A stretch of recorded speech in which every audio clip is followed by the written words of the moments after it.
السلام علیکم ورحمۃ اللہ وبرکاتہ۔ سورہ بقرہ پیج نمبر 5 آیت نمبر 25 to 29۔ نحمده ونصلي على رسوله الكريم اما بعد فاعوذ باللہ من الشیطان الرجیم بسم اللہ الرحمن الرحیم رب اشرح لی صدری ویسر لی امری واحلل عقدۃ من لسانی یفقهوا قولی اللهم ارنا الحق حقا وارزقنا اتباعه وارنا الباطل باطلا وارزقنا اجتنابه، آمین یا رب العالمین۔ جیسے کہ ہم لوگ سورہ بقرہ کی تفسیر پڑھ رہے ہیں اور کوشش ہم یہ کر رہے ہیں کہ ہم اس میں سے اپنے لیے عملی نقاط نکالیں کہ ہمارے عمل کرنے کے لیے اس میں کیا کیا باتیں ہیں یا کیا پہلو ہیں۔ آج کی جو آیت ہے ہماری خاص طور سے اس میں ایک تو خوشخبری ہے اور دوسرا اس میں بھی عمل صالح ہی کی بات کی گئی ہے، اور عمل صالح کیا ہوتا ہے انشاءاللہ وہ ہم دیکھنے کی کوشش کریں گے تاکہ ہم بھی اس کو اپلائی کر سکیں۔ تو دیکھیے آیت، اعوذ باللہ من الشیطان الرجیم وَبَشِّرِ الَّذِينَ آمَنُوا وَعَمِلُوا الصَّالِحَاتِ أَنَّ لَهُمْ جَنَّاتٍ تَجْرِي مِن تَحْتِهَا الْأَنْهَارُ كُلَّمَا رُزِقُوا مِنْهَا مِن ثَمَرَةٍ رِزْقًا قَالُوا هَذَا الَّذِي رُزِقْنَا مِن قَبْلُ وَأُتُوا بِهِ مُتَشَابِهًا وَلَهُمْ فِيهَا أَزْوَاجٌ مُطَهَّرَةٌ وَهُمْ فِيهَا خَالِدُونَ۔ لفظی ترجمہ دیکھ لیتے ہیں۔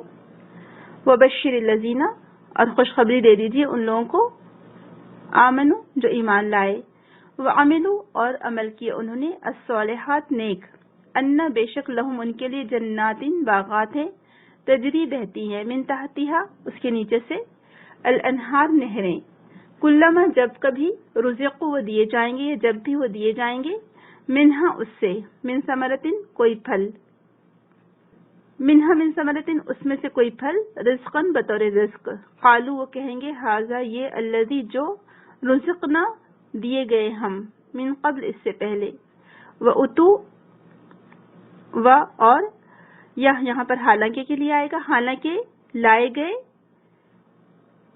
بہی متشابہہ اس سے ملتے جلتے، وَلَهُمْ اور ان کے لیے، فیہا اس میں، ازواجن جوڑے ہیں، مطہرۃ پاکیزہ، وہم اور وہ، فیہا اس میں، خالدون ہمیشہ رہنے والے ہیں۔ روانی والا ترجمہ دیکھ لیجیے۔ اور خوشخبری دے دیجیے ان لوگوں کو جو ایمان لائے اور انہوں نے عمل کیے نیک یعنی اچھے، یقیناً ان کے لیے باغات ہیں، بہتی ہیں ان کے نیچے نہریں، جب بھی دیے جائیں گے وہ ان میں سے کوئی پھل بطور رزق کے، تو کہیں گے یہ تو وہی ہے جو دیے گئے تھے ہم اس سے پہلے، اور دیے جائیں گے اس سے ملتا جلتا، اور ان کے لیے ان میں بیویاں ہیں پاکیزہ، اور وہ ان میں ہمیشہ رہیں گے۔ اب یہاں پر جو بات کی جا رہی ہے کہ خوشخبری دے دیجیے ان مومنوں کو، یعنی بشارت کی بات کی گئی ہے، اور اس میں تین چیزیں پائی جاتی ہیں کہ ایک تو کہا جا رہا ہے رسول اکرم صلی اللہ علیہ وسلم سے کہ آپ بشارت دے دیجیے، آپ خوشخبری دے دیجیے۔ پھر اس میں ایک اور خبر ہے کہ آپ کے بعد بھی جو لوگ اس بات کی بشارت دیں گے وہ بھی اس میں شامل ہیں۔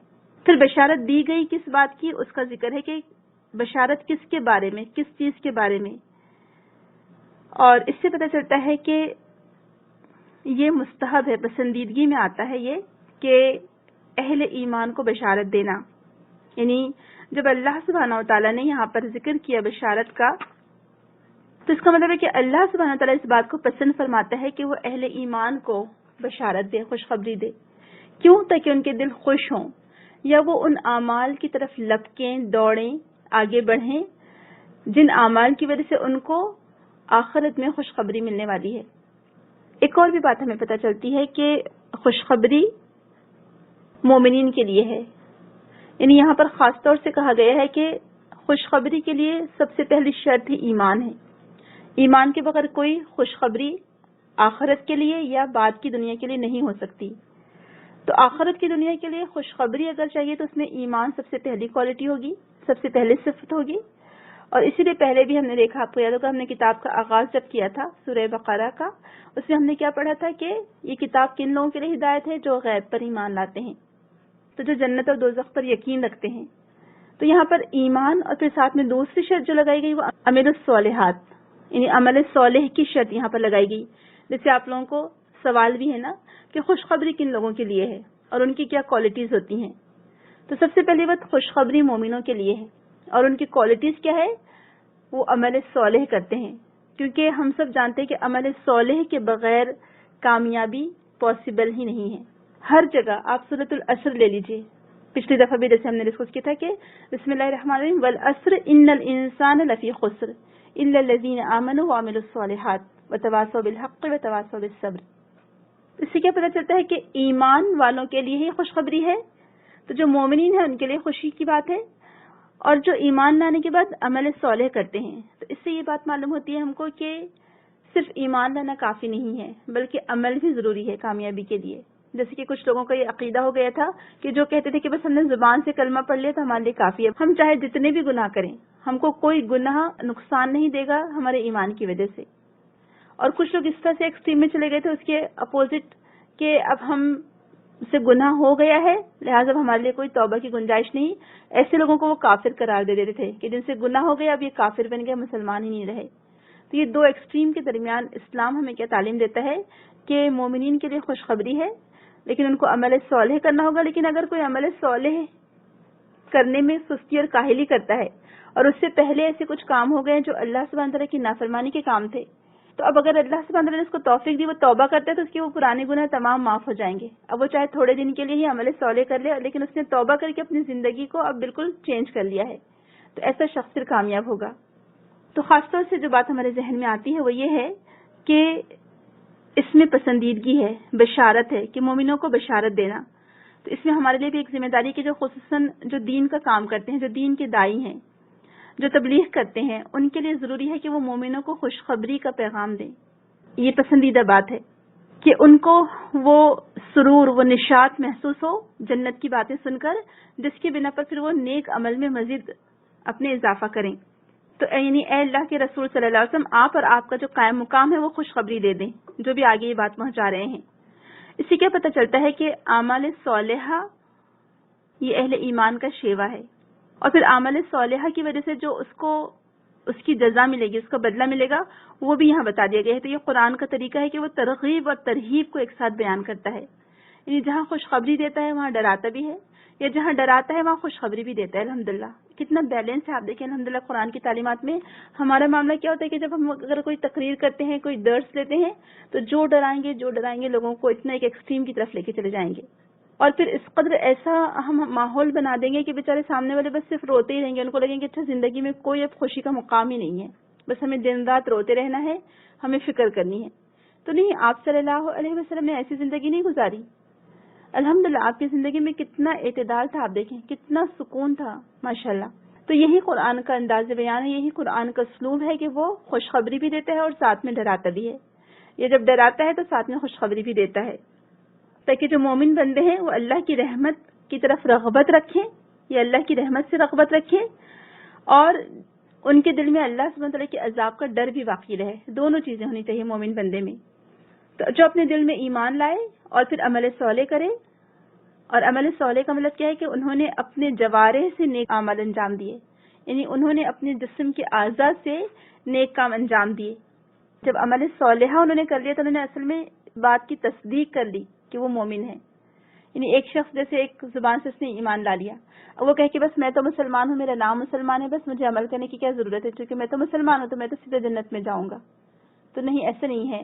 ایمان کی ڈیفینیشن یہ بتائی گئی ہے کہ اقرار باللسان، تصدیق بالقلب، عمل بالجوارح، کہ آپ کا زبان سے اقرار کرنا کہ آپ ایمان لائے، آپ کا دل میں اس کی تصدیق کرنا کہ آپ کا دل بھی گواہی دے کہ ہاں آپ واقعی میں اللہ سبحانہ تعالیٰ پر ایمان رکھتے ہیں، اور پھر آپ کے ایمان کا تقاضا ہے کہ آپ کے اعضاء خود بخود وہ صالح عمل کی طرف چلتے چلے جائیں گے.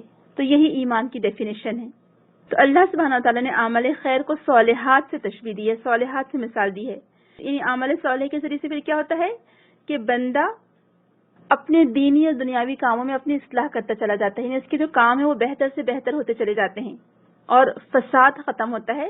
خود اپنی ذات میں جو فساد ہوتا ہے اس کے وہ بھی ختم ہوتا ہے، اور دوسروں سے بھی وہ فساد کو ختم کرتا ہے. اور پھر اس کا شمار صالحین میں ہونے لگتا ہے. اور پھر یہ جو صالحین کی جب اس کو خوشخبری دی جاتی ہے، صالحین میں اس کا جب شمار ہوتا ہے تو پھر اس کو اس کے بدلے میں جنت میں گھر ملے گا، اس کو یہ جنت اس کا پڑوس ہوگا، اور اللہ سبحانہ تعالیٰ کا اس کو قرب حاصل ہوگا، اور نیک لوگوں کی صحبت اس کو وہاں ملے گی. سبحان اللہ. آپ دیکھیں کہ اس سے کیا پتہ چلتا ہے. اب آپ اس آیت پر غور کریں کہ آپ صلی اللہ علیہ وسلم کو کیوں مبعوث کیے گئے. اللہ سبحانہ تعالیٰ فرماتے ہیں کہ ہم نے آپ کو بشیر اور نذیر بنا کر بھیجا ہے، اور یہی وہ آپ کی بشارتیں تھیں جو آپ نے جنت کے بارے میں ہم کو دی، جو نیک اعمال کے بدلے میں ہم کو ملنے والی ہیں، وہ بشارتیں آپ نے ہم کو دی. سبحان اللہ. اور آپ نے کتنے بہترین طریقے سے حق ادا کر دیا. اب کیا ہم ان خوشخبریوں کو ویسے ہی جانتے ہیں، اس پر یقین رکھتے ہیں؟ کیا ہمارا واقعی میں ایمان ہے؟ اور آپ دیکھیں کہ بہت سارے لوگوں کا ایمان ہی نہیں ہے ان باتوں پر. اگر ان کا ایمان ہوتا تو وہ غیر صالح عمل نہیں کرتے. اگر ان کا اس بات پر ایمان ہوتا تو وہ ضرور صالح عمل کرتے، ضرور نیک کام کرتے. تو عمل الصالحات، ایکچولی عمل الصالحات کو جب تک ہم نہیں سمجھیں گے، بات ہماری سمجھ میں نہیں آئے گی کہ ہمیں کرنا کیا ہے. تو عمل الصالحات ہے کیا اصل میں؟ عمل الصالحات وہ تمام کام آ جائیں گے اس میں، عمل الصالحات میں، جس میں اللہ سبحانہ تعالیٰ کے حقوق بھی ہیں، بندوں کے حقوق کی ادائیگی بھی ہے. اسی طرح سے جب اللہ سبحانہ تعالیٰ نے تقوی کا حکم دیا ہے تو اس میں تقوی بھی آ جائے گا عمل صالح میں، یعنی ہر بھلائیوں کے حصول کے لیے کوشش کرنا اور ہر شر سے بچنے کی کوشش کرنا. اب آپ سمجھ گئے کہ اللہ اور اس کے رسول صلی اللہ علیہ وسلم کے دیے گئے احکامات کی تعمیل کرنا، اطاعت کرنا بے چون و چرا، اور ان تمام کاموں سے بچنا جس کو منع کیا گیا ہے، اور جو بھی اللہ اور اس کے رسول نے ہمیں خبریں دی ہیں اس کو سچا ماننا. جیسے اب جنت کی خبر دی گئی یہاں پر کہ اگر ہم عمل صالح کرتے ہیں تو ان کے لیے جنت ملے گی، اور جنت میں نہریں بہ رہی ہوں گی، اور وہاں پر ہم کو پھل دیے جائیں گے. تو اب یہ خبروں پر یقین رکھنا یہ بھی عمل صالح میں سے آئے گا. جن جن چیزوں سے اللہ سبحانہ وتعالیٰ نے ڈرایا ہے ان سے ڈرنا، اور بندوں کی بھی حق کی ادائیگی اور اللہ سبحانہ وتعالیٰ کے حق کی بھی ادائیگی کرتے رہنا، یہی عمل صالح ہے. اور اس میں پھر یہ بھی آ جائے گا کہ ایمان یعنی پختہ یقین، جن باتوں کو سچ ماننے کا اللہ نے حکم دیا ہے اس کو ہم سچ مانیں، یہ تمام چیزیں اس میں آ جائے گی. تو کیا کیا ہو سکتے ہیں عمل صالح؟ آپ لوگ بتا سکتے ہیں یا آپ لوگ اس کو اپنے پاس لکھ سکتے ہیں؟ جیسے کہ مثال کے طور پر آپ کو یہ ہوم ورک دیا جائے کہ اچھا ٹھیک ہے بتائیے عمل صالح کیا کیا ہے، یا آپ عمل صالح کا مطلب کیا سمجھتے ہیں، یا آپ اس کو کیسے ڈیفائن کریں گے، یا کس طرح سے آپ ڈسکرائب کر سکتے ہیں عمل صالح کو. کچھ ایک پریکٹیکلی کوئی مثال دیجیے. مثال کے طور پر آگے جو آیت آ رہی ہیں ان سے پتہ چلتا ہے کہ فساد نہیں کرنا ہے زمین میں. اب اس کے اپوزٹ عمل صالح ہے، ٹھیک ہے، یعنی امن و امان بحال رکھنا، لوگوں کی اصلاح کرنا، اپنی بھی اصلاح کرنا. ٹھیک ہے، عمل صالح اور اصلاح دراصل ایک ہی لفظ سے نکلا ہے. اصلاح میں کیا آتا ہے کہ لوگوں کے دینی معاملات کو بھی درست کرتے رہنا اور دنیاوی معاملات کو بھی درست کرنے کی کوشش کرنا. اپنے جو ذاتی ہمارے معاملات ہیں اس کو بھی درست کرنا، اور ہماری وجہ سے جو دوسرے لوگ جڑے ہوئے ہیں اس کو بھی درست کرنا، یہ اصلاح میں آ جائے گا. آپ دیکھیں کتنے اچھے سے بات یہ سمجھ میں آ سکتی ہے ہمارے کہ اگر ہم اپنے معاملات کو بھی درست کر لیں اور دوسروں کے معاملات کو بھی درست کرنے کی کوشش کریں تو یہ اصلاح میں شامل ہو جائے گا. تو اب میری اور آپ کی ذمہ داری کیا ہے کہ ہم اصلاح کا کام کریں، اور اسی بنا پر یہ مجھ پر اور آپ پر فرض ہے. ہم کو یہ نہیں کہا گیا کہ کنتم خیر امتن، کہ تم خیر امت ہو اور تم لوگوں کے لیے ہو، نہیں، بلکہ اخرجت للناس، تم نکالی ہی گئی ہو لوگوں کے لیے. یہ نہیں کہا گیا کہ تم میں سے کچھ لوگ ہوں گے جو جائیں گے اصلاح کریں گے، نہیں، ہم کو سب کے سب کو یہ کام کرنا ہے کہ اصلاح کا کام کرنا ہے. تو مومنین کے لیے اس میں بشارت ہے، اور پسندیدگی ہے کس میں؟ عمل صالح میں. یہی وہ اعمال ہے جس کا اچھا بدلہ آخرت میں ہم کو ملے گا. اور اسی لیے ہمیں برے عمل سے بچنا چاہیے، ڈرنا چاہیے. اور پھر نیکی کے کاموں میں ہم کو تساہل سے کام نہیں لینا چاہیے. تساہل کا مطلب کیا ہے؟ سستی اور کاہلی، کہ جو بھی نیکی کا موقع ہمارے سامنے ہم آگے بڑھ کر اس کو اٹھا لیں، پک کر لیں، میں کیوں نہ کر لوں. اگر کوئی آپ سے کہے کہ اچھا یہ کام کون کر سکتا ہے تو پھر آپ آگے بڑھ چڑھ کر لے لیں کہ میں کر سکتی ہوں یہ کام، میں لے لیتی ہوں تاکہ میں عمل صالح کرنے والوں میں پہلے نمبر میں شامل ہو سکوں. پھر اس کے لیے بشر الذین آمنوا وعملوا الصالحات ان لهم جنات تجری من تحتها الانہار. معاذ رضی اللہ عنہ کے بارے میں جب اس سے پوچھا گیا تو معاذ رضی اللہ عنہ کہتے ہیں کہ عمل صالح کیا ہے؟ الذی فیہ اربعۃ اشیاء، وہ کہتے ہیں کہ 4 ہے یہ چیزیں جو عمل صالح ہیں: العلم والنیہ والصبر والاخلاص.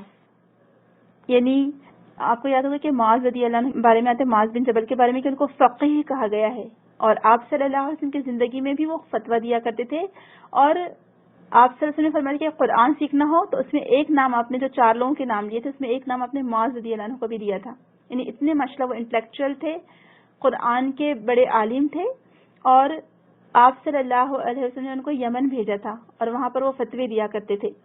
تو ان سے جب اس کے بارے میں یہ پوچھا گیا یا انہوں نے یہ آیت کی جو ڈیفینیشن دی ہے کہ عمل صالح کیا ہے, تو وہ کہتے کہ 4 چیزوں کا نام ہے عمل صالح. ایک تو ہے العلم, یعنی آپ کو جاننا کہ کون سا عمل صحیح ہے.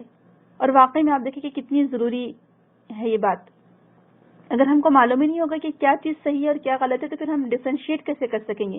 ہو سکتا ہے جس کام کو صحیح سمجھ کر ثواب کی نیت سے کر رہے تھے وہ کام ہی غلط ہو, وہ دین میں ہے ہی نہیں.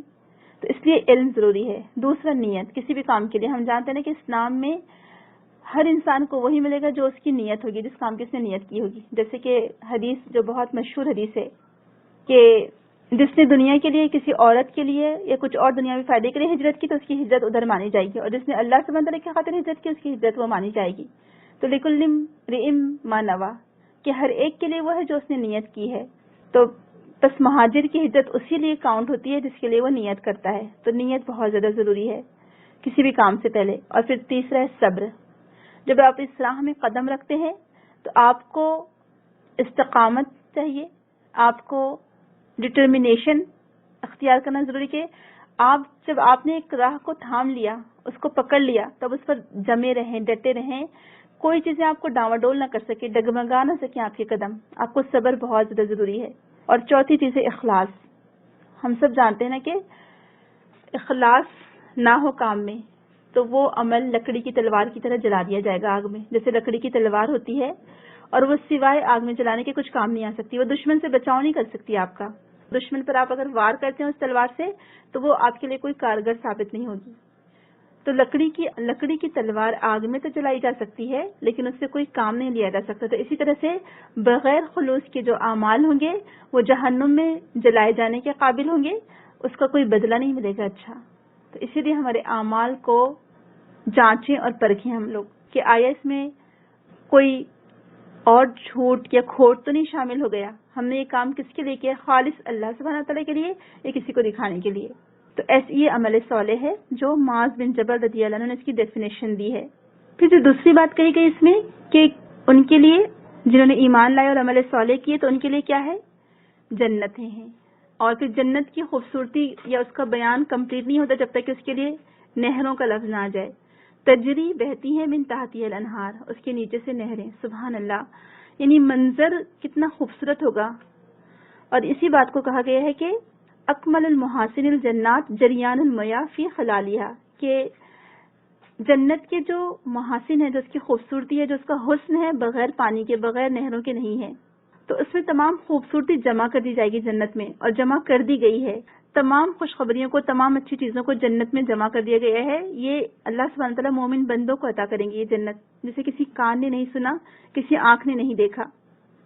تو جنت میں یہ تمام خوبیاں جمع کر دی گئی ہیں اور یہ مومنوں کے لیے ہیں. تو جنت کے حسن کی تکمیل نہر اور باغات کے بغیر نہیں ہو سکتی. سبحان اللہ, بہت یعنی اتنا خوبصورت ایکسپلینیشن ہے, بالکل کرسٹل کلیئر ہو. اور وہ ایسا پانی ہوگا کہ جیسے صاف اور شفاف ہوتا ہے پانی, جس کو ہم کرسٹل کلیئر کہتے ہیں نا, کہ ہر چیز اندر کی نظر آ جائے. یعنی نفس کو جو مناظر خوبصورت لگتے ہیں وہ دکھائے گئے ہیں جنت کے پس منظر میں. سبحان اللہ, یعنی اللہ سبحانہ تعالیٰ جو سین ڈسکرائب کرنا چاہتے ہیں یہاں پر, اللہ سبحانہ تعالیٰ جو منظر ہمیں پیش کرنا چاہتے ہیں جنت کا, تو اس میں آپ دیکھیں اس کی خوبصورتی کو آپ محسوس کریں اور امیجن کریں, تصور کریں. آج بھی آپ دیکھیں ہم پکنک کے لیے جاتے ہیں تو کہاں جاتے ہیں نا, سمندر کے کنارے جاتے ہیں. کتنا کریز ہوتا ہے لوگوں کو سمندر کے کنارے جانے کا. پھر آپ کبھی نہر کے پاس آپ بیٹھ کر دیکھیں, یا کبھی جو فالس ہوتے ہیں, واٹر فالس, اس کو آپ دیکھیں کہ آبشار جو بہتے ہیں اوپر سے نیچے, کتنا صاف اور شفاف پانی ہوتا ہے. اس کی آواز, اس کا ترنم, اس کی خوبصورتی, یعنی جو قدرتی اس میں میوزک ہے وہ آپ محسوس کریں. اور کسی نہر کے کنارے یا ندی کے کنارے آپ بیٹھیں, وہاں کے جو پتھر ہوتے ہیں وہ بھی کتنے صاف اور شفاف ہو جاتے ہیں. تو آپ تصور کریں کہ یہ اللہ سبحانہ وتعالیٰ نے مومنین کے لیے تیار کیا ہے. تو ان کے لیے جنتیں ہیں جس کے نیچے نہریں بہ رہی ہیں. تو یہ جو جنت کے باغات ہیں جن میں عجیب قسم کے درخت, نفیس خوبصورت انواع اقسام کے پھل, گہرے سائے, درختوں کی نہایت خوبصورت شاخیں ہوں گی, اور اسی وجہ سے اس کا نام جنت ہے. اور اس میں داخل ہونے والے اس کے باغوں اور اس کی گہری چھاؤں سے فائدہ اٹھائیں گے، اور اس میں رہنے والے اس میں عیش و عشرت کی زندگی گزاریں گے۔ ہمیں دعا کرنی چاہیے کہ اللہ سبحانہ وتعالی ہمیں ان میں بنا، اور اللہ سبحانہ وتعالی یہ جنت ہمیں عطا کرے، اور اے اللہ سبحانہ وتعالی ہم تجھ سے اسی جنت کا سوال کرتے ہیں۔ تو اس میں بہتی ہوں گی نہریں، اور اس میں پانی کی، دودھ کی، شہد کی، شراب کی نہریں بہتی ہوں گی۔ وہ جیسے چاہیں گے انہیں جاری کر لیں گے، جہاں چاہیں گے انہیں پھیر لیں گے۔ انہی نہروں سے جنت کے درخت سیراب ہوں گے، اور مختلف قسم کے پھل ہوں گے جو کہ وہاں دیے جائیں گے کھانے کو، جو اگلی بات بتائی گئی ہے کہ کلما رزقوا منها من ثمرۃ رزقا قالوا هذا الذي رزقنا من قبل واتوا به متشابها، کہ ان کو جب وہ رزق یعنی وہ پھل کھانے کو دیے جائیں گے تو جب بھی کوئی پھل دیا جائے گا تو وہ کہیں گے کہ یہ تو وہی پھل ہیں جو ہمیں پہلے دیے گئے تھے۔ یعنی یہ جو جنت کے پھل ہیں دنیا کے پھلوں کے جنس میں سے ہوگا، اس میں دنیا کے پھلوں کی سی صفات ہوگی، خوبصورتی اور لذت میں جنت کے پھل دنیا کے پھلوں سے ملتے جلتے ہوں گے۔ بعض لوگ یہ کہتے ہیں، بعض اسکالرس کہتے ہیں کہ دنیا کے پھل تو کچھ کڑوے بھی ہوتے ہیں، کچھ پھیکے ہوتے ہیں، کچھ بد ذائقہ ہوتے ہیں، لیکن جنت کے پھل بہت ہی مزیدار ہوں گے، بہت خوبصورت، بہت ٹیسٹی اور بہت اچھے ہوں گے، میٹھے ہوں گے۔ اور کچھ لوگ کہتے ہیں کہ وہ دکھائی دینے میں تو دنیا کے پھلوں کے جیسے ہوں گے، لیکن اس کی جو کوالٹیز ہوں گی، اس کی جو لذت ہوگی، اس کا جو مزہ ہوگا، اس کی جو خوبصورتی ہوگی، اس کی جو مٹھاس ہوگی، وہ بہت بہترین ہوگی، دنیا سے کئی گنا بڑھ کر ہوگی، واللہ عالم۔ لیکن بہرحال پھل وہاں ہوں گے۔ تو اہل جنت کے جو رہنے کے گھر ہوں گے، ان کی خوراک، ان کا کھانا پینا، ان کے مشروبات، ان کے پھلوں کا ذکر کیا گیا ہے، اور پھر اسی پر اکتفا نہیں کیا گیا بلکہ ساتھ میں پھر ان کی بیویوں کا یعنی ان کے جوڑوں کا بھی ذکر کیا گیا۔ وَلَهُمْ فِيهَا أَزْوَاجٌ مُطَهَّرَةٌ وَهُمْ فِيهَا خَالِدُونَ، کیونکہ ہم سب جانتے ہیں کہ بغیر جوڑے کے، بغیر ہسبینڈ اینڈ وائف کے کوئی تصور ہی نہیں ہے۔ دنیا میں بھی اللہ سبحانہ تعالیٰ نے جب بھیجا آدم علیہ السلام کو تو ان کے ساتھ حضرت حوا کو بھیجا، تو یعنی تکمیل ہی ہوتی ہے انسانیت کی ہسبینڈ اور وائف کے رشتے سے، اور اسی سے ہم سب جانتے ہیں کہ جو نسل در نسل چلتی چلی جا رہی ہے، الحمدللہ دنیا آگے بڑھ رہی ہے۔ تو ایسے کیسے ہو سکتا ہے کہ جنت اور وہاں پر یہ ساتھ نہ ہو، ہسبینڈ اور وائف کا ساتھ نہ ہو؟ جب آپ صلی اللہ علیہ وسلم سے پوچھا گیا کہ وہاں پر کون سی بیوی ساتھ ہوگی اگر کسی کی ایک سے زیادہ بیویاں ہوں گی، تو آپ نے فرمایا تھا کہ جس کے اخلاق اچھے ہوں گے۔ آپ سے ہسبینڈ کے بارے میں پوچھا گیا کہ اے اللہ کے رسول صلی اللہ علیہ وسلم، اگر ایک وائف نے الگ الگ لوگوں سے شادی کی تھی، جیسے کہ اب وہ بیوہ ہو گئی تھی کوئی خاتون، یا اس کی طلاق ہو گئی تھی، تو اب اس کے پہلا شوہر کوئی اور تھا، دوسرا شوہر کوئی اور، تو اسے جنت میں کون سے شوہر کے ساتھ رکھا جائے گا؟ تو آپ نے فرمایا تھا کہ جس شوہر کا اخلاق سب سے اچھا ہوگا اس کے ساتھ رکھا جائے گا۔ سبحان اللہ۔ اور پھر جو بیوی ہوگی اس کی جو یعنی حوریں دی جائیں گی جنت میں، اور بیوی کا درجہ ان حوروں پر ایک طرح سے ایک سردار کی حیثیت سے ہوگا، کہ وہ بیوی ان تمام حوروں کی سردار ہوگی ماشاءاللہ، یعنی اصل جو ایکچوئل جو درجہ رہے گا وہ بیوی کا رہے گا، اور حوریں اس کے انڈر ہوں گی۔ اور ویسے بھی آپ دیکھیں نا کہ انسان کی جو آپس میں بنتی جس سے ہے، یعنی انسان انسانوں سے ہی باتیں کریں گے نا، جو ایک دوسرے کے ہم خیال ہوتے ہیں، ہم مزاج ہوتے ہیں اور ہم جنس ہوتے ہیں، تو انسانوں کا دل کن کے ساتھ لگے گا؟ انسانوں کے ساتھ لگے گا۔ انسان اور فرشتے ان کی آپس کی باتیں بھلا کیا ہو سکتی ہیں؟ یا انسان اور جن ان کی آپس کی باتیں بھلا کیسے ہو سکتی ہیں؟ زیادہ جو آپس میں ایک دوسرے کے ساتھ گزرے گی بہتر طریقے سے وہ کون ہوں گے؟ انسان ہی ہوں گے۔ تو انسانوں کے لیے انسان ہی ان کی بیویاں ہوں گی، اصل جو حیثیت ہوگی بیوی کی ہوگی، تو ان کے لیے پاکیزہ بیویاں، اس کے لیے جو لفظ یہاں پر استعمال کیا گیا کہ مطہرہ، پاکیزہ جوڑے ہوں گے، پاک لوگوں کو اللہ سبحانہ تعالیٰ ملا دے گا وہاں پر۔ تو اللہ سبحانہ تعالیٰ نے یہ نہیں فرمایا کہ وہ فلاں ایپ سے پاک ہوں گی، نہیں، سبحان اللہ۔ یہ جو پاکیزگی بیان کی گئی کہ وہ ہر قسم کی پاکیزگی ان میں شامل ہوگی، ان کے اخلاق پاک ہوں گے، ان کی تخلیق پاکیزگی پر مبنی ہوگی، ان کی زبان پاک ہوگی، ان کی نظر پاک ہوگی، ان کے اخلاق کی پاکیزگی، اور وہ یہ کہ بہت دلکش بھی ہوں گی اپنے اخلاق حسنہ کی وجہ سے، ان کی زبان میں، ان کے قول فعل سب میں وہ خوبصورتی پائی جائے گی۔ اور بعض اسکالرس یہ بھی کہتے ہیں کہ وہ تمام حیض و نفاس سے اور تمام جتنی بھی ایسی چیزیں ہوتی ہیں جس سے انسان کراہت کرتا ہے وہ سب سے پاک ہوں گی، اور جسمانی تخلیق بھی ان کی بہترین ہوگی، کامل حسن و جمال سے وہ آراستہ ہوگی ماشاءاللہ، ان کے اندر کسی قسم کا عیب نہیں پایا جائے گا، نہ جسمانی بدصورتی ہوگی اور نہ ہی سیرت کی کوئی بدصورتی ہوگی۔ نیچی نگاہوں والیاں ہوں گی، ان کی نگاہیں اپنے شوہر سے آگے نہ بڑھیں گی، ان کی زبان ہر بری بات سے پاک رہے گی، محفوظ رہے گی۔ سبحان اللہ، آپ خود سوچیں۔ تو یہاں پر یہ نہیں کہا گیا کہ فلاں ایپ سے پاک، بلکہ پوری طرح پاکیزہ اخلاق، کردار، خوبصورتی، زبان، آنکھوں کی خوبصورتی، ہر چیز اس میں آتی ہے۔ جیسے کہ سورہ رحمان میں ہم کو پتہ چلتا ہے کہ وہاں پر اللہ سبحانہ وتعالیٰ نے جو حوروں کی خوبصورتی جو بتائی ہے اور پاکیزہ بیویوں کی خوبصورتی جو بتائی ہے کہ وہ آنکھیں نیچے رکھنے والی ہیں، نگاہوں میں ان کے شرم و حیا ہوتی ہے، پاکیزگی ہوتی ہے. اللہ سبحانہ وتعالیٰ دنیا میں ہمیں وہ پاکیزگی عطا کرے. تو اس آیت سے پھر ہمیں کیا سیکھنے کو ملا کہ ہمیں ایک تو عمل صالح کرنا ہے، اور عمل صالح میں ہم نے کیا پڑھا، کیا کیا چیزیں آ جائیں گی، حقوق اللہ بھی، حقوق العباد بھی آ جائیں گے اس میں. اور کوئی مثال آپ کو ڈھونڈنی ہے اور جو وہ مثال آپ کو ڈھونڈ کے رکھنی ہے.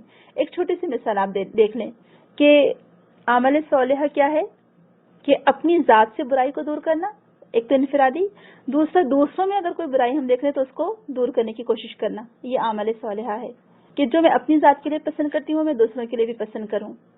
اور پھر اس میں بہت ساری چیزیں آ جائیں گی کہ راستے سے تکلیف دہ چیز کا ہٹا دینا، کسی کو کوئی اچھی بات بتا دینا، کوئی نیکی کا کام آپ نے کیا ہے تو سامنے والے کو بھی اس کی ترغیب دلانا تاکہ وہ بھی نیکی کا کام کرے اور اجر پالے. یہ سب عمل صالح میں آئے گا کہ جو خیر میں اپنے لیے پسند کروں وہی میں دوسروں کے لیے پسند کروں. بہرحال آگے دیکھیے آیت نمبر 26. ان اللہ لا یستحیی ان یضرب مثلا ما بعودۃ فما فوقها فاما الذین آمنوا فیعلمون انه الحق من ربهم واما الذین کفروا فیقولون ماذا اراد اللہ بهذا مثلا يضل به كثيرا ويهدي به كثيرا وما يضل به الا الفاسقين. ان اللہ بے شک اللہ سبحانہ وتعالی لا یستحی نہیں وہ شرماتا ان یضرب کہ وہ بیان کرے مثلا مثال ما بعودتن کوئی سی بھی مچھر کی یا کوئی بھی، فما تو جو فوقہ اوپر ہے اس سے، فاما الذین تو لیکن جو لوگ آمنوا و ایمان لائے، فیعلمون تو وہ جانتے ہیں، انہ بے شک الحق یہ حق ہے، من ربہم ان کے رب کی طرف سے، واما الذین کفروا اور لیکن جنہوں نے کفر کیا، فیقولون تو وہ کہتے ہیں ماذا کیا، اراد اللہ ارادہ کیا اللہ نے، بہذا ساتھ اس کے، مثلا مثال کے، یضل بہ کثیرا وہ گمراہ کرتا ہے ساتھ اس کے بہت سوں کو، ویہدی بہ کثیرا وہ ہدایت دیتا ہے ساتھ اس کے بہت سوں کو، وما یضل بہ اور وہ نہیں گمراہ کرتا بہ اس کے ساتھ اللہ مگر الفاسقین نافرمانوں کو.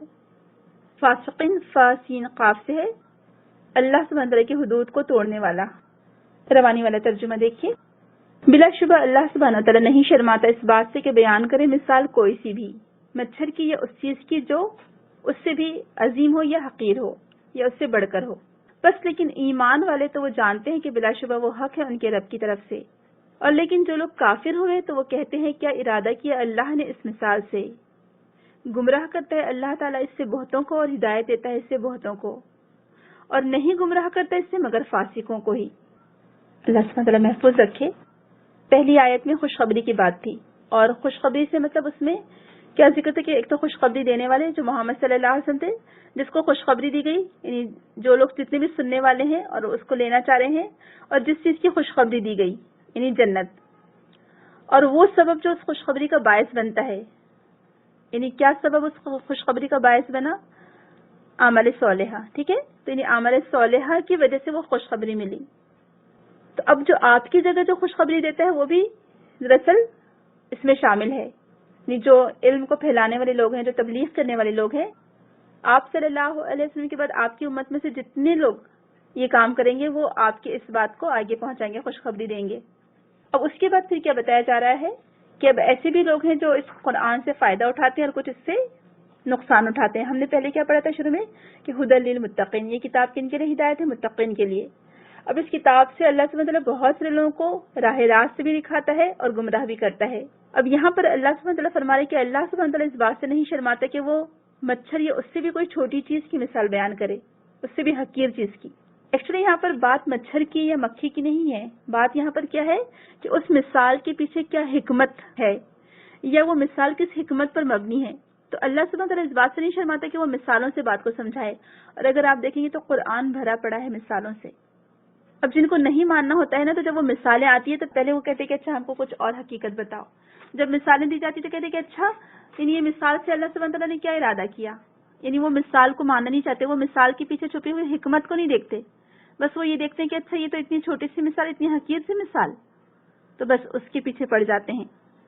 تو یہاں کیا کہا جا رہا ہے کہ یہ نہ دیکھو کہ مثال کیا ہے، اور یہاں پر جو لفظ آیا ہے وہ بھی قابل غور ہے کہ نہیں شرماتا اللہ سبحانہ تعالیٰ این یضرب مثلا، مثل نہیں کہا گیا، مثال نہیں کہا گیا، بلکہ مسئلہ، یعنی عربی زبان میں اس کا مطلب ہوتا ہے مثل، مسئلہ کا مطلب جو ہوتا ہے یضرب مسئلہ کا مطلب یہاں پر ہوگا کہ اس بات کا امپیکٹ، جو بات آپ نے بتائی ہے یا جو پروف آپ دے رہے ہیں یا دینا چاہ رہے ہیں کہ آڈینس پر اس کا کیا اثر ہوتا ہے. جیسے اس بات کو آپ اس طرح سے سمجھے کہ کوئی ہال میں بہت زیادہ شور تھا، ہر کوئی اپنی اپنی باتوں میں بزی تھا، مگن تھا اور بہت شور ہو رہا تھا. اچانک ایک اتنی ایسی آواز آتی ہے جو سب کو خاموش کر دیتی ہے اور سب اس کی طرف متوجہ ہو جاتے ہیں.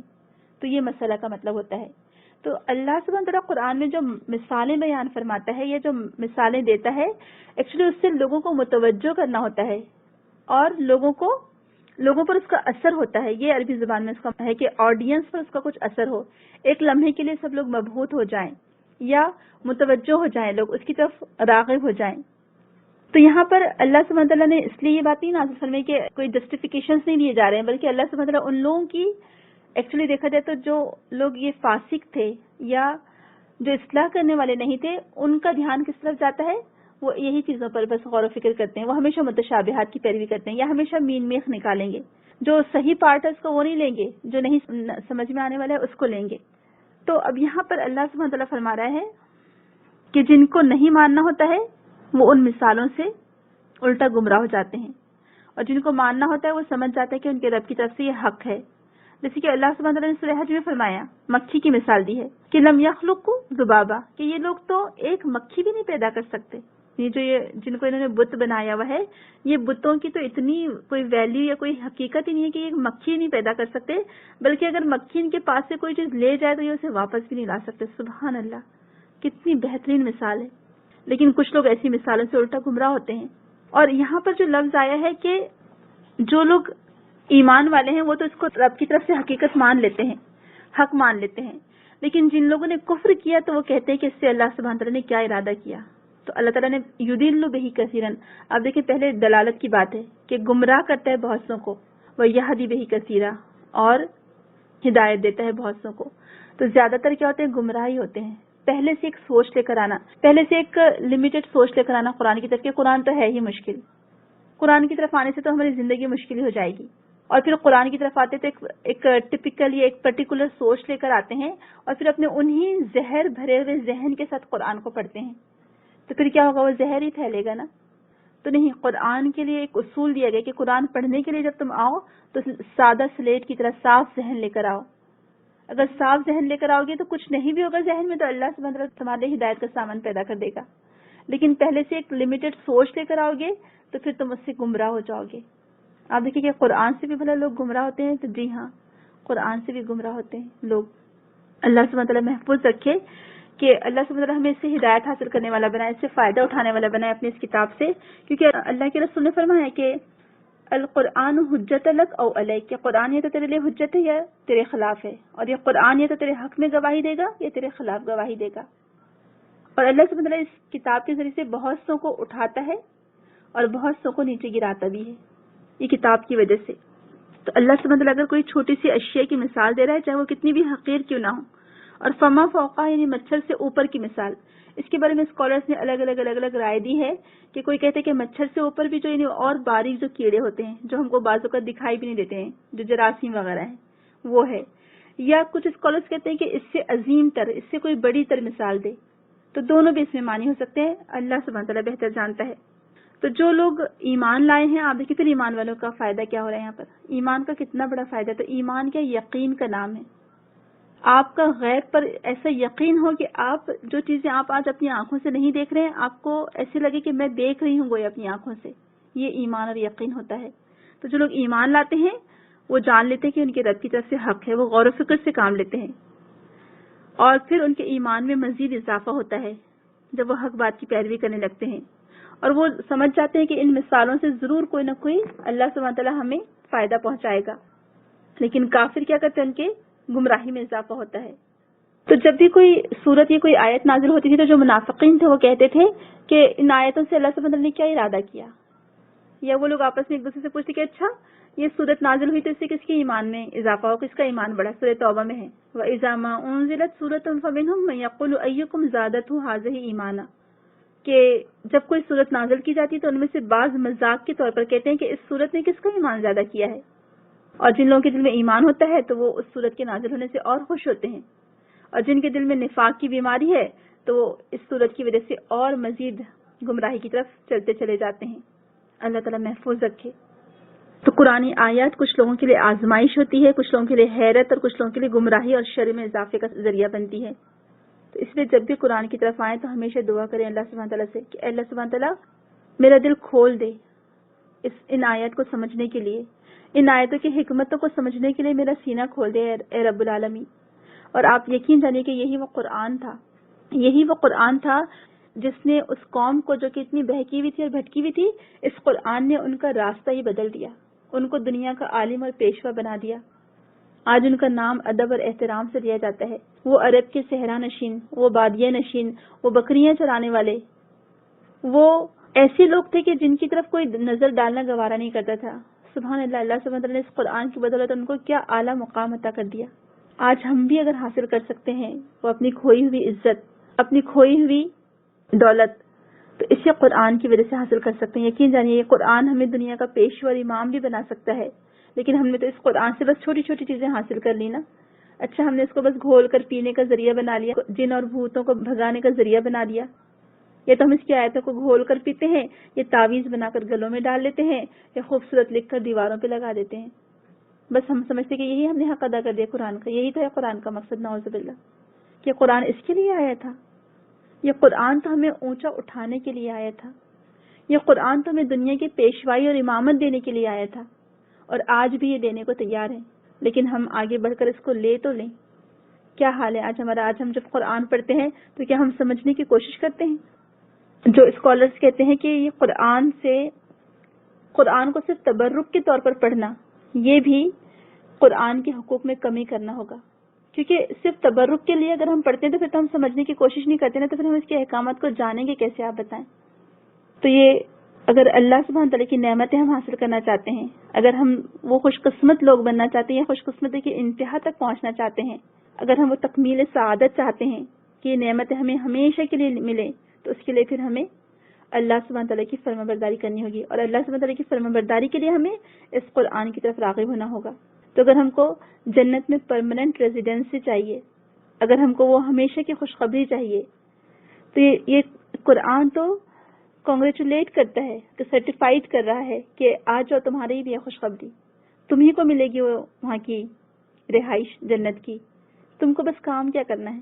تم کو عمل صالح کرنا ہے، تم کو قرآن کی آیات سے فائدہ اٹھانا ہے، اس میں غور و فکر کرنا ہے۔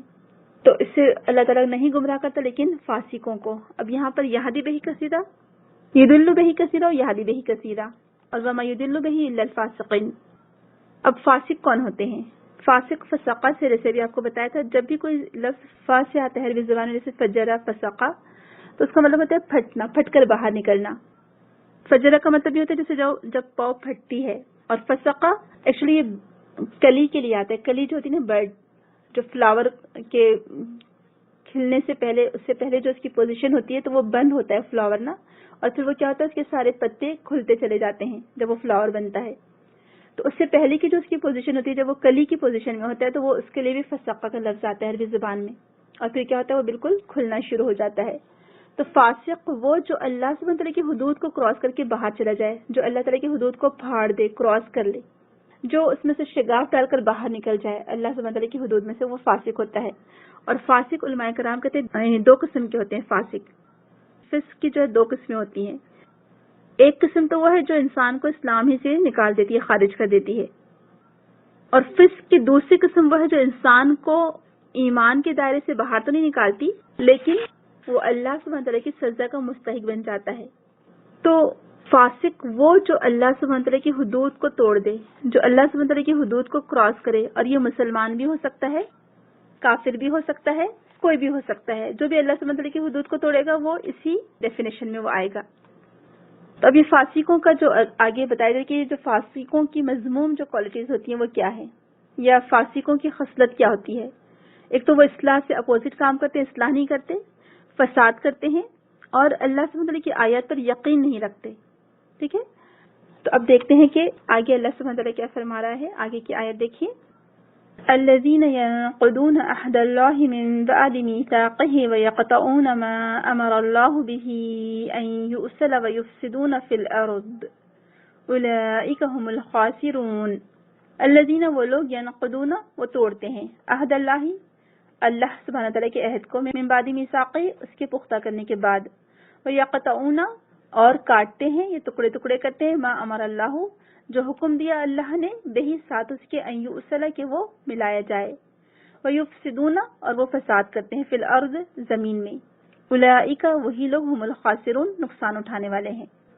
اب پیچھے فاسقین پر آیت ختم ہوئی تھی جو اللہ تعالیٰ کی حدود کو توڑنے والے ہیں.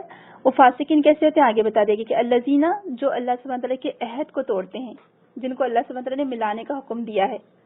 روانی والا ترجمہ دیکھ لیتے ہیں پھر اس کے بعد آگے بڑھتے ہیں.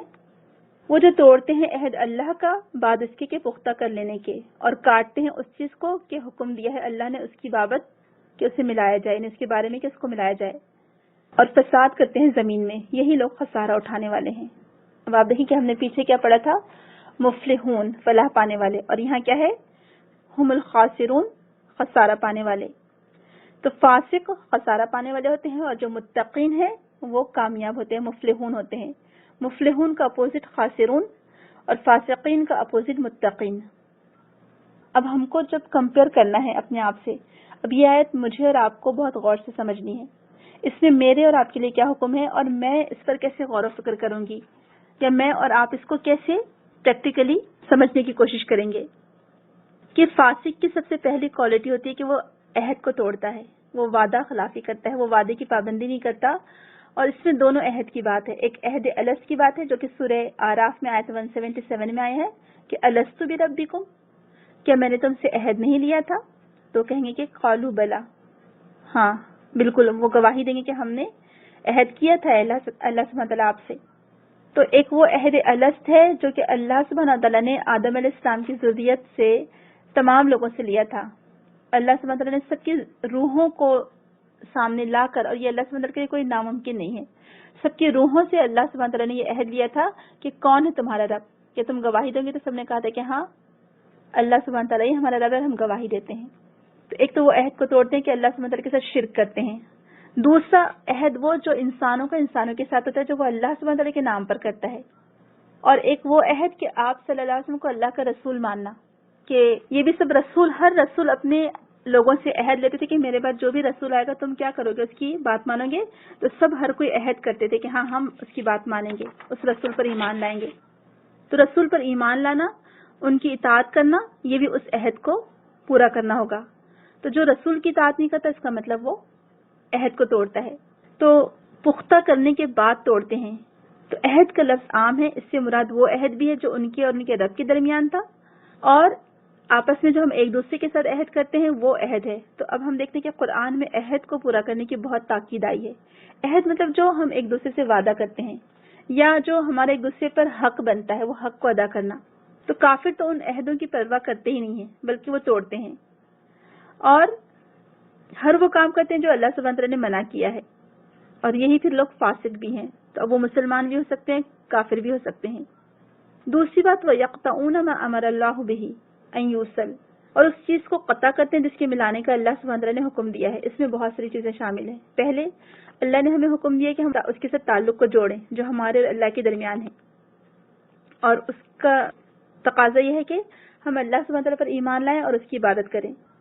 دوسری بات ہمارے اور اس کے رسول کے درمیان جو تعلق ہے اسے قائم کریں یعنی رسول پر ایمان لائیں اس رسول سے محبت رکھیں رسول کی مدد کریں اور جو کچھ بھی حقوق ہے رسول کے تعلق سے وہ مکمل ادا کریں یعنی اطاعت کر کے رسول کی. تیسرا وہ تعلق ہے جو ہمارے اور ہمارے والدین ہمارے رشتہ دار ہمارے ملنے جلنے والے دوست احباب اور تمام مخلوق کے درمیان ہے. ان سب کے حقوق کی ادائیگی بھی ضروری ہے اور وہ تعلق جوڑنے میں آئیں گا جس کا حکم اللہ تعالیٰ نے ہمیں دیا ہے.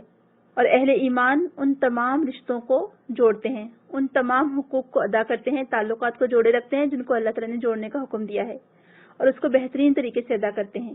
جو فاسق ہیں الا الفاسقین تو رہے فاسق تو وہ رشتوں کو توڑتے ہیں ان کو اپنی پیٹھ کے پیچھے پھینک کر ان کا پاس و لحاظ نہیں رکھتے اور پھر اللہ سبحانہ تعالیٰ کی نافرمانی کرتے ہیں قطع رحمی کرتے ہیں گناہ کرتے ہیں اور زمین میں فساد کرتے ہیں. اب آپ دیکھ لیں کہ اس میں میں اور آپ ہم دونوں کو, ہم سب کو اپنا جائزہ لینا ہے. اللہ نہ کرے کہیں ہم رشتوں کو کاٹنے والے تو نہیں بن رہے ہیں. جن رشتوں کو اللہ سبحانہ تعالیٰ نے جوڑنے کا حکم دیا ہے کہیں ہم اس میں انوالو تو نہیں ہو رہے ہیں. اور آپ دیکھیں سب سے مشکل کام ہے یہی کام کہ رشتوں کو جوڑے رکھنا. میں دوست احباب کی بات نہیں کری, الحمدللہ ہم دوست احباب سے بھی بہت اچھے سے مل جل کر رہتے ہیں, لیکن معاملہ جہاں پر تھوڑا سا گڑبڑا جاتا ہے وہ ہے رشتہ دار, ہمارے خونی رشتے, رحمی رشتے. اور آج کا دور تو اتنا نفسا نفسی کا دور ہے. تو فاسق کی پہلی نشانی ہی بتائی گئی ہے کہ وہ تعلقات اس کے خراب ہوتے ہیں رشتہ داروں سے, گھر کے اندر, گھر کے باہر. تو منافق یا فاسق کیا کرتا ہے, وہ رشتوں کو جوڑ کر نہیں رکھتا. سب سے پہلے اس کے تعلقات خراب ہوں گے اس کے گھر والوں سے, اس کی بیوی کے ساتھ اس کی نہیں بنے گی, بیوی ہے تو ہسبینڈ کے ساتھ اس کی نہیں بنے گی, دن رات جھگڑے فساد, اپنی اولاد کے حقوق نہیں ادا کرے گا, اپنے رشتہ داروں سے صحیح بات نہیں کرے گا, اس سے قطع تعلق, اس سے قطع تعلق, اس سے ناراضگی, اس سے ناراضگی. وہ ہمارے کہتے ہیں کیا یہ بات تو اتنی عام ہو گئی کہ اچھا ان سے ابولا ہے, ان سے ابولا ہے. یہ کیا ہے بھیا بولا, تو پتہ چلتا کہ اچھا ہماری بات بند ہے ان سے. کیوں بات بند ہے, وہ فلاں شادی میں انہوں نے ہم کو نہیں بلایا تھا نا, اس سے بات بند ہے. وہ فلاں کیا, انہوں نے یہ تقریب کی تھی اس پر ہم کو نہیں بلایا, انہوں نے ہمارے ساتھ ایسا کیا, انہوں نے ہم کو سلام نہیں کیا, انہوں نے یہ نہیں کیا, انہوں نے وہ نہیں کیا. یا اللہ اتنی شکایتیں. تھوڑی دن کی زندگی کے لیے, تھوڑی دن کی 60 سال کی زندگی ہے جو کہ ایک دن کے برابر ہے آخرت کے مقابلے میں. اور یہی ایک دن کی زندگی کے لیے ہم یہ تعلقات کو خراب کرتے ہیں. آپ دیکھیں کہ انتقال ہو گیا اور ختم سارے معاملات. کیا بات یاد رہ جاتی ہے, یہ دوریاں یاد رہ جائیں گی, یہ ناراضگیاں یاد رہیں گی. کوئی اچھا نام لے گا بھلا ہمارے مرنے کے بعد. تو کیا کریں, درگزر سے کام لیں, تعلقات کو جوڑیں. آپ صلی اللہ علیہ وسلم, آپ کی جو محبت تھی رشتہ داروں کے لیے, یقین جانیے کہ ہم مثال پیش نہیں کر سکتے. اتنی محبت تھی آپ کو اپنے چچا سے, اپنے چچا کے بچوں سے, اپنے رشتہ داروں سے.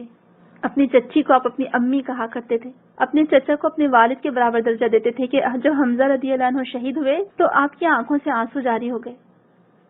سوچیں ذرا کہ کیسی محبت تھی. عباس رضی اللہ عنہ کے لیے آپ اپنی جگہ پیش کر دیتے تھے, اور عبداللہ بن عباس جو کہ آپ کے چچا کے بیٹے تھے ان کو کتنی دعائیں دی. آپ کا رشتہ داروں کے ساتھ سلوک آپ دیکھیں. اور آج ہمارا کیا تعلق ہے کہ آج خصوصاً ددیال اور سسرالی رشتہ داروں سے ہمارا کیا معاملہ ہوتا ہے. کیا ہم اپنے بچوں کے اندر محبت پیدا کرتے ہیں اپنے سسرال والوں کی, یا ہم ان کو دور کرتے ہیں الٹا بچوں کو. اور یا پھر ہمارے خود کے تعلقات ہمارے بہن بھائیوں سے کہیں چھوٹی چھوٹی باتوں پر ناراضگی تو نہیں پائی جاتی. ذرا سی باتوں پر کہ انہوں نے مجھے فلاں گفٹ نہیں دیا, فلاں کو تو بڑا دے دیا, مجھے چھوٹا گفٹ دیا, مجھے قیمتی چیز نہیں دی, یا ہمیں کھلایا پلایا نہیں, ہمیں پوچھا نہیں, ہمیں سلام نہیں کیا. کب تک یہ شکایتیں چلتی رہیں گی, کب تک؟ آپ دیکھیں یہی چھوٹی چھوٹی چیزوں کی وجہ سے پھر ایک حدود کراس کرتا ہے انسان, پھر وہ آگے بڑھتا ہے, قطع تعلقی کرتا ہے, رحم رشتوں کو توڑتا ہے, اور پھر وہ فاسقوں میں چلا جاتا ہے.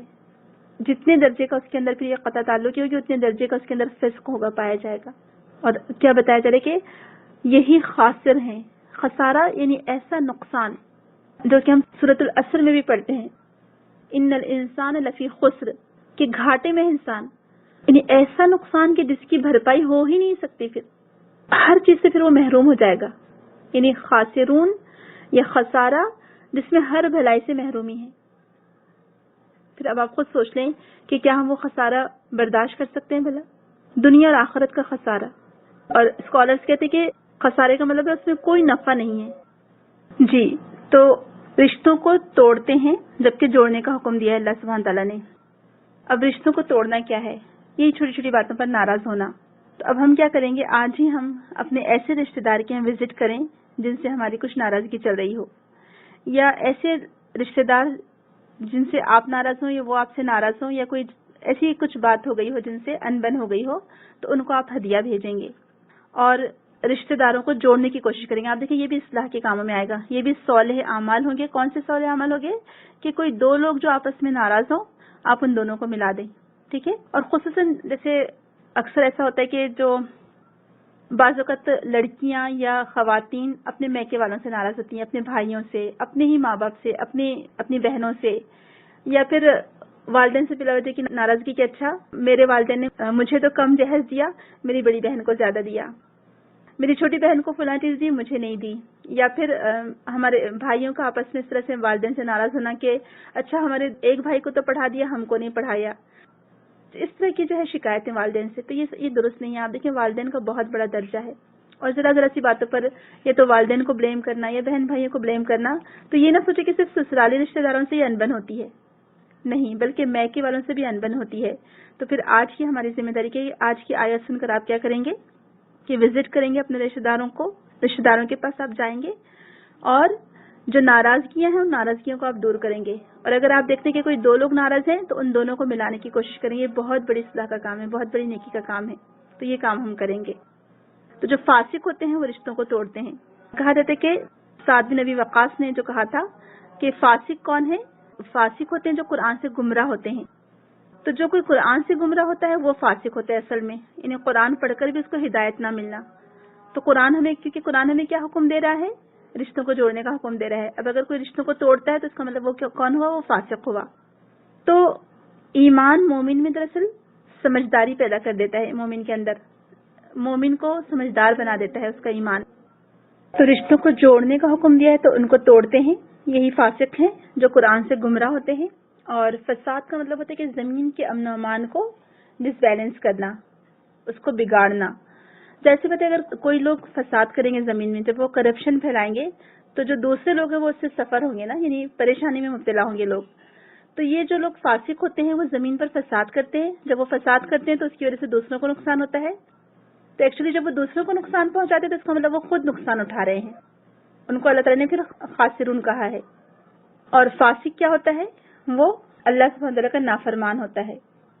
تو اب ہم کو دیکھنا ہے کہ فساد میں کیا کیا چیزیں آتی ہیں، یعنی ہم غور کریں گے کہ کہیں یہ جو فاسقین کی جو یہاں پر خصلتیں بتائی گئی ہیں، یا جو فاسقین کی جو خراب کوالٹیز بتائی گئی ہیں، کہیں ایسا تو نہیں کہ وہ غلطی سے یا انجانے میں ہمارے اندر تو نہیں پائی جا رہی ہیں۔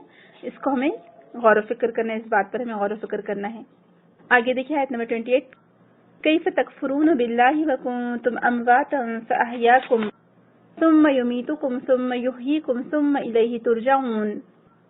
کیفا کیسے تکفرون تم کفر کرتے ہو، باللہ اللہ کا، وکنتم حالانکہ تھے تم امواتن بے جان، فاحیاکم تو اس نے زندہ کیا تم کو، ثم پھر یمیتکم تمہیں موت دے گا، ثم پھر یحییکم وہ زندہ کرے گا تم کو، ثم پھر الیہ اس کی طرف ترجعون تم لوٹائے جاؤ گے۔ کیسے کفر کرتے ہو تم ساتھ اللہ کے، حالانکہ تھے تم مردے، پر زندہ کیا اس نے تمہیں، پھر وہی موت دے گا تمہیں، پھر وہی زندہ کرے گا تمہیں، پھر اسی کی طرف تم لوٹائے جاؤ گے۔ اس آیت میں دراصل ایک طرح سے استفہام ہے، تعجب ہے، یعنی سوال کیا گیا ہے اور حیرانی کا اظہار کیا گیا ہے، اور ایکچولی اس میں ایک سزا کا ڈر دلایا گیا ہے کہ تم بھلا تمہاری یہ ہمت کیسے ہوئی، تمہاری مجال کیسے ہوئی کہ تم جانتے نہیں کہ تم کو لوٹ کر میرے پاس آنا ہے، یعنی اللہ سبحانہ وتعالیٰ فرمائے کہ تم کو آخر کار لوٹ کر میرے پاس آنا ہے۔ جب تم کو لوٹ کر میرے پاس آنا ہے تو تم بھلا کیسے انکار کر سکتے ہو؟ اور کفر یہاں 2 معنوں میں ہے۔ کفر کا ایک معنی ہوتا ہے انکار کرنا، اور ایک معنی ہوتا ہے ناشکرہ ہونا، کفران النعمہ کہا جاتا ہے، نعمتوں کا انکار کرنا۔ تو تم سوچو تو صحیح، اس سائیکل کو سوچو کہ تم کچھ نہیں تھے، تو ایک بوند ٹپکائی گئی اور تمہیں وجود میں لایا گیا، تمہیں زندگی دی گئی، پھر تم کو مارا گیا، موت دی گئی، پھر تمہیں دوبارہ زندہ کیا جائے گا، اور تم کو لوٹ کر آخر کر اپنے رب کی طرف ہی جانا ہے۔ اللہ سبحانہ وتعالیٰ فرماتے ہیں قادح الی ربک قدحا فملاقی، کہ اے انسان تو کشا اپنے رب کی ملاقات کی طرف جا رہا ہے۔ یعنی یہ جو زندگی ختم ہو رہی ہے ہماری، جو ایک ایک دن بڑھتا جا رہا ہے ہماری زندگی کا، تو یہ کہاں لے کر جا رہی ہے ہماری زندگی؟ ہم کو اللہ سبحانہ وتعالیٰ کی طرف لے کر جا رہی ہے۔ تو اب خود سوچ لیں کہ جب ہم کو جانا ہے اپنے رب کی طرف تو ہم کیا منہ لے کر جائیں گے؟ ہمیں کچھ ڈر ہے یہ نہیں ہے؟ جب رب کے سامنے کھڑے ہوں گے تو ہم کیا جواب دیں گے رب کو، اللہ سبحانہ وتعالیٰ کو کیا جواب دیں گے؟ تو یہ دنیا ہمارے لیے کس لیے ہے؟ جوائے کے لیے، خوشی کے لیے، انجوائے کے لیے جنت ہے۔ تو دنیا ہمارے لیے بنائی گئی ہے لیکن جنت کو حاصل کرنے کے لیے۔ اگلی آیت میں وہی بتایا جا رہا ہے کہ یہ سب زمین سب کچھ تمہارے لیے بنایا گیا، لیکن کیوں؟ تاکہ تم جنت حاصل کر سکو۔ آگے کی آیت دیکھیے، هو الذی خلق لکم ما فی الارض جميعا ثم استوى الى السماء فسواهن 7 سماوات وهو بكل شيء علیم۔ آیت نمبر 29، هو الذی وہی ہے جس نے خلقا اس نے پیدا کیا، لکم تمہارے لیے، ما فی الارض جو کچھ زمین میں ہے، جميعا سارا کا سارا، ثم استوى پھر وہ متوجہ ہوا، الى السماء آسمان کی طرف، یا وہ قصد کیا اس نے، فسواہن تو اس نے ٹھیک بنا دیا ان کو، 7 سماوات 7 آسمان، وهو بكل شيء علیم اور وہ ہر چیز کا علم رکھنے والا ہے۔ آپ دیکھیں کہ جب بھی فسواہن کا لفظ آتا ہے تو اس کے 3 معنی بنتے ہیں، الگ الگ اوقات پر اس کے الگ الگ معنی بنتے ہیں۔ اگر وہ الا یا اللہ کے ساتھ آیا، یہ بغیر حروف جر کے ساتھ آیا تو۔ استوا کا لفظ قرآن میں 3 معنوں میں آیا ہے۔ اگر یہ اللہ کے ساتھ آتا ہے تو بلند ہونا مراد ہے. ثم استوى علی العرش، پھر اللہ تعالیٰ عرش پر بلند ہوا. اگر یہ الہ کے ساتھ آتا ہے تو اس کا معنی ہوتا ہے قصد کرنا. ثم استوى الى السماء فسواهن سبع سماوات، جو ابھی آیا ہے. پھر اس نے آسمان کی طرف قصد فرمایا تو انہیں برابر کر کے 7 آسمان بنا دیا.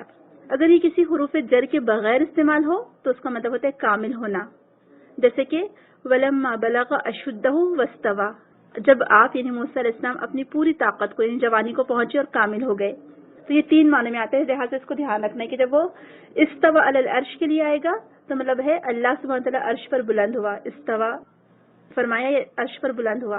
اور اگر الی السماء فسواهن آیا تو اس کا مطلب ہوتا ہے قصد کرنا. تو یہاں آسمانوں کو برابر کرنے کے معنی میں آیا کہ آسمان کو اس نے اللہ سبحانہ وتعالیٰ نے خوبصورت کر دیا، صحیح بنا دیا. پہلا آسمان ہمارے لیے خوبصورت بنایا، اس کو ستاروں سے مزین کیا.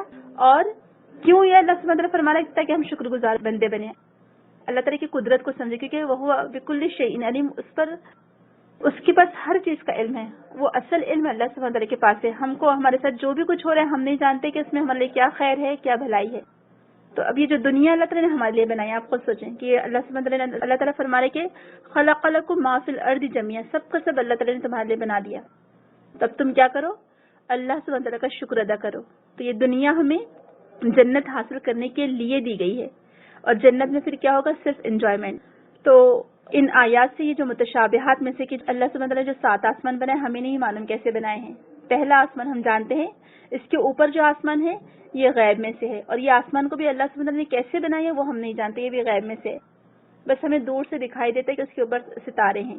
ایکچوئل وہ کون سا مادہ ہے کیا ہے ہم نہیں جانتے، کہ وہ پوری طرح چھت کی طرح ہے کہ وہ کیا چیز ہے ہم کچھ بھی نہیں جانتے، اس کے بارے میں غیب سے ہے.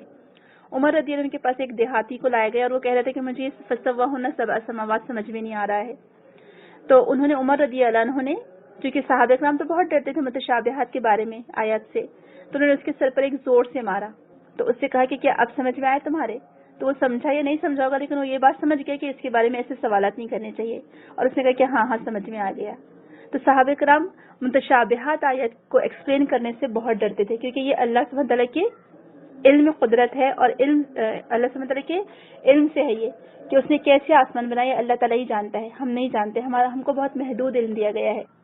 تو بس جو علم دیا گیا ہے اس کے مطابق ہم عمل کریں اور ہمارے ایمان کو مضبوط کریں. تو عمل بالآیات کیا ہوا کہ جنت کے لیے جو ذکر کیا گیا ہے، جنت کا ذکر کیا گیا اور جنت کے لیے خوشخبری دلائی گئی. پہلی بات تو اس کی طرف لپکنے کی ہم کوشش کریں، اس خوشخبری کو حاصل کرنے کی کوشش کریں. دوسری بات جو ہمارے لیے یعنی عمل بالآیات ہے کہ عہد کو توڑنے سے ہم بچیں، چاہے وہ اللہ سبحانہ تعالیٰ کے ساتھ عہد ہو، چاہے وہ اللہ کے بندوں کے ساتھ عہد ہو. تو وہ عہد کو ہم نہ توڑیں بلکہ ہم اس کے بارے میں الرٹ رہیں. اور تیسری بات ہے کہ رشتوں کو نہ توڑیں بلکہ رشتوں کو جوڑیں ہم. ٹھیک ہے، ان کے پاس وزٹ کریں، ان کی ضروریات کا خیال رکھیں، خصوصاً جو رحم کے رشتے ہیں.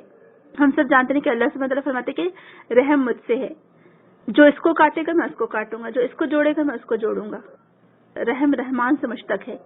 تو لہٰذا ہم کو رحمی رشتوں کو بالکل نہیں توڑنا چاہیے، خونی رشتوں کو بالکل نہیں توڑنا چاہیے. ہم ان کو ہدیہ دیں، ہم ان کو ملانے کی کوشش کریں اگر کسی کا آپس میں تعلق خراب ہے. تو یہ 3 آیتیں ہم کو سیکھنے کو ملی. ٹھیک ہے، پہلی کیا ہے؟ جو خوشخبری دی گئی ہے قرآن میں جنت کے بارے میں تو اس کو حاصل کرنے کی کوشش کریں. دوسرا، عہد کو توڑنے سے بچیں. تیسرا، رشتہ داروں کو جوڑیں، رشتوں کو جوڑیں. یہ تو عمل بالآیات ہوئی. اور توجیحات کیا ہیں، یعنی ہم کو انسٹرکشنز کیا دیے جا رہے ہیں. پہلا انسٹرکشن تو یہ ہے کہ یہ جتنی تمام نعمتوں کا ذکر کیا گیا یہاں پر، تو دنیا میں تو ملی ہیں نعمتیں، دنیا میں رہنے کو گھر بھی ہے، رزق بھی ہے، بیویاں بھی ہیں اور ایمان بھی ہے. لیکن جو دنیا میں جو انسان ہم کو چیزیں ملی ہیں وہ تھوڑے دن کے لیے ہے، جنت میں یہ ہمیشگی کے لیے ہوں گی. ٹھیک ہے، ہم فیہا خالدون کا لفظ آتا ہے. تو اب ہم کو انسٹرکٹ کیا جا رہا ہے کہ وہ خالدون یعنی ہمیشہ رہنے والی چیز کو حاصل کرو. دوسری بات، مومن جو ہے وہ کیا کرتا ہے؟ قرآن سے ہدایت حاصل کرتا ہے. وہ جو بھی قرآن میں آیت آتی ہے تو وہ کہتا ہے کہ انہ الحق، یہ حق ہے، وہ اس کو ایز اٹ از لے لیتا ہے. فاسق کیا کرتا ہے؟ وہ اس میں شک و شبے میں پڑ جاتا ہے. تو اب ہم کو دیکھنے کہ جب میں قرآن کی آیت پڑھتی ہوں تو کیا میں اس کو حق مانتی ہوں، اس پر یقین رکھتی ہوں، یا اللہ نہ کرے شک و شبے میں پڑ جاتی ہوں. اور تیسری بات ہے کہ ایمان مومن کے اندر فراست پیدا کر دیتا ہے. ایمان سے مومن کے اندر ایک فہم اور فراست پیدا ہو جاتی ہے، اور اس بنا پر وہ حق و باطل میں فرق کرنے کی صلاحیت پیدا کر لیتا ہے اپنے اندر. اب لہٰذا جب بھی اس کے سامنے حق آتا ہے وہ اس کو پہچان لیتا ہے، وہ آمنا و صدقنا کہہ دیتا ہے. تو جتنی اپنے ایمان کو آپ پختہ کرنے کی کوشش کر سکتے ہیں. اور ایمان پختہ کیسے ہوگا؟ زیادہ سے زیادہ اللہ سبحانہ وتعالیٰ کی آیت پر غور و فکر کر کے، اللہ کے رسول صلی اللہ علیہ وسلم کی اطاعت کر کے، صحابہ کرام کے ایمان افروز واقعات پڑھ کے، اس سے ایمان ہمارا پختہ ہوگا. تو ایمان کو بڑھانے کی کوشش کریں، کیونکہ ایمان سے ہمارے اندر فراست پیدا ہوتی ہے، فہم پیدا ہوتا ہے، اور پھر وہ فہم اور فراست کی وجہ سے ہم کو حق اور باطل میں تمیز کرنا آ جاتی ہے الحمدللہ. اور یہی مومن کی فراست ہوتی ہے. تو اللہ سبحانہ وتعالیٰ ہمیں توفیق دے کہ ہم قرآن کی آیات سے فائدہ اٹھانے والے بنائیں، اس کو ہم حق سمجھنے والے بنیں، اور منافقین کی جو کوالٹیز بتائی گئی ہیں، فاسقین کی جو کوالٹیز بتائی گئی ہیں، اس سے ہم بچنے کی کوشش کریں تاکہ ہم خسارے سے بچ جائیں اور آخرت میں فائدہ اٹھانے والے بنیں. اللہ سبحانہ وتعالیٰ ہمیں توفیق دے. آمین. سبحانک اللہم و بحمدک، نشہد ان لا الہ الا انت، نستغفرک و نتوب الیک. السلام علیکم ورحمۃ اللہ وبرکاتہ. وبشر الذين آمنوا وعملوا الصالحات أن لهم جنات تجري من تحتها الأنهار كلما رزقوا منها من ثمرة رزقا قالوا هذا الذي رزقنا من قبل وأتوا به متشابها وَلَهُمْ فِيهَا أَزْوَاجٌ مُطَهَّرَةٌ وَهُمْ فِيهَا خَالِدُونَ. إِنَّ اللَّهَ لَا يَسْتَحْيِي أَن يَضْرِبَ مَثَلًا مَا بَعُوضَةً فَمَا فَوْقَهَا فَأَمَّا الَّذِينَ آمَنُوا فَيَعْلَمُونَ أَنَّهُ الْحَقُّ مِنْ رَبِّهِمْ وَأَمَّا الَّذِينَ كَفَرُوا فَيَقُولُونَ مَاذَا أَرَادَ اللَّهُ بِهَذَا مَثَلًا يُضِلُّ بِهِ كَثِيرًا وَيَهْدِي بِهِ كَثِيرًا وَمَا يُضِلُّ بِهِ إِلَّا الْفَاسِقِينَ.